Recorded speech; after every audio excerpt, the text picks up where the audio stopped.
Výšľap na Zámkovského chatu trvá približne 1 hodinu. Dĺžka trasy sú 3 km. Prevýšenie 200 metrov. Odporúčam rodinám s deťmi.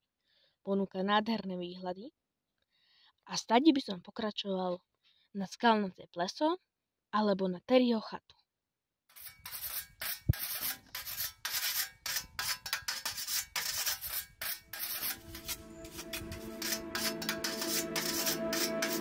Tam, kde sú moje korene, rajom tú zem nazveme.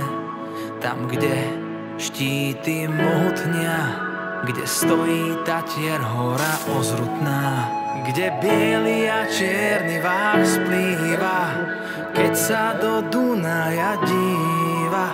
Tam rozpoznám svoju hrudu, tam osud je i plač môjho ľudu.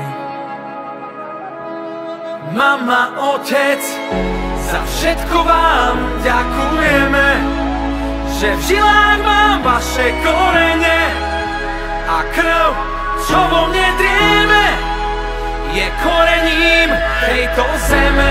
Sľubujem, nikdy nezabudneme, že v žilách mám vaše korene a krv, čo vo mne drieme, je korením tejto zeme. Tam rodnú reč krásou nazveme, v nej človeče máš svoje ľúbenie, kde striehnú orly tatranské a dvom záleží na láske, kde pastieri pod nebom líhajú, kde fujári po horách hrávajú. Tam sú moje korene, kde zdieľam radosť i bolenie. Mama, otec, za všetko vám ďakujeme, že v žilách mám vaše korene a krv, čo vo mne drieme, je korením tejto zeme. Sľubujem, nikdy nezabudneme, že v žilách mám vaše korene a krv, čo vo mne drieme, je korením tejto zeme.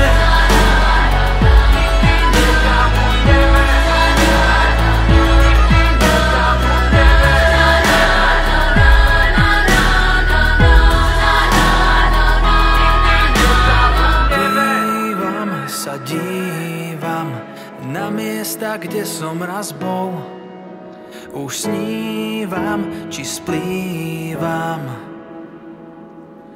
odetý farbami hôr. Mama, otec, za všetko vám ďakujeme, že v žilách mám vaše korene